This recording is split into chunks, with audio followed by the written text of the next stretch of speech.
Yes. Neil McMahon, New York City, also a Sequoia shareholder. Ben Graham investing encouraged turnover. Looking at Berkshire's holdings, concentration, and long-term, are you still a 15% Phil Fisher and 85% Graham? I don't know what the percentage would be. I'm 100% Ben Graham in those 3 points I mentioned earlier, and those really count. I was very influenced by Phil Fisher when I first read his 2 books back around 1960 or thereabouts, and I think that they're terrific books. I think Phil is a terrific guy. So I think I probably gave that percentage to, I think I first used it in Forbes one time when Jim Michaels wrote me, and I think it was one of those things I just named a number. But I think I'd rather think of myself as being a sort of 100% Ben Graham and 100% Phil Fisher in the points where they don't, and they really don't contradict each other. It's just that they had a vastly different emphasis.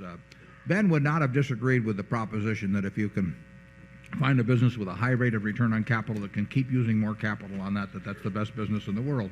And of course he made most of his money out of GEICO, which was precisely that sort of business. So he recognized it. It's just that he felt that the other system of buying things that were statistically very cheap and buying a large number of them was an easier policy to apply, and one that was a little more teachable. He would have felt that Phil Fisher's approach was less teachable than his, but his had a more limited value because it was not workable with really large sums of money.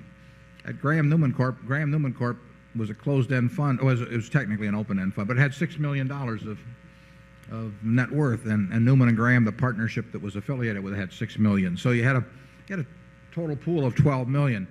Well, you could go around buying little machine tool stocks in machine tool companies, whatever it might be, that all statistically cheap, and that was a very good group operation. And if you own a lousy business, you have to sell it at some point. I mean, if you own a group of lousy businesses, you better hope some of them get taken over or something happens. You need turnover. If you own a wonderful business, you don't want turnover, basically. Charlie?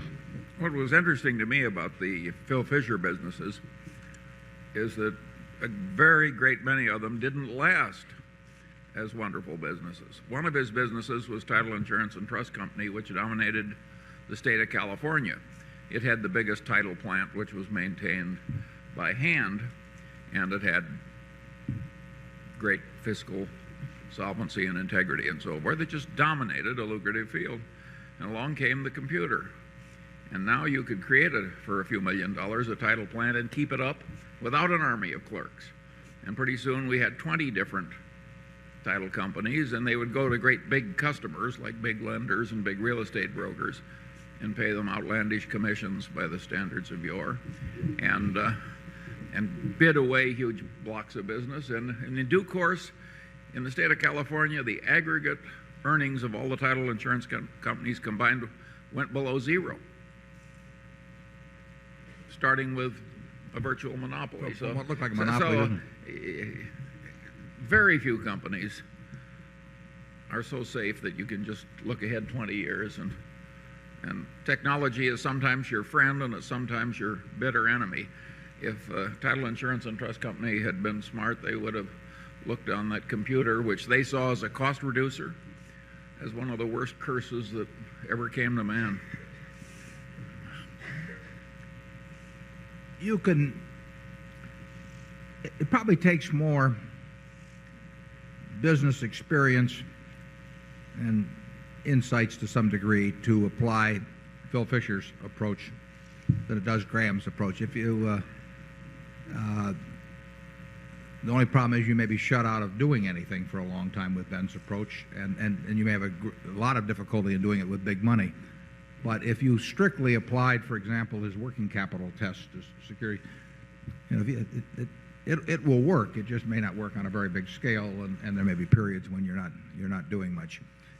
Ben really was more of a teacher than he had no urge to make a lot of money. It did not interest him. So he really wanted something that he thought was teachable as a cornerstone of his philosophy or approach. And he felt you could read his books sitting out here in Omaha and apply buying things that were statistically cheap.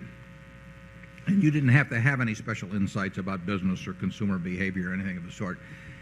And I don't think there's any question about that being true, but I also don't think you can manage lots of money in accord with it.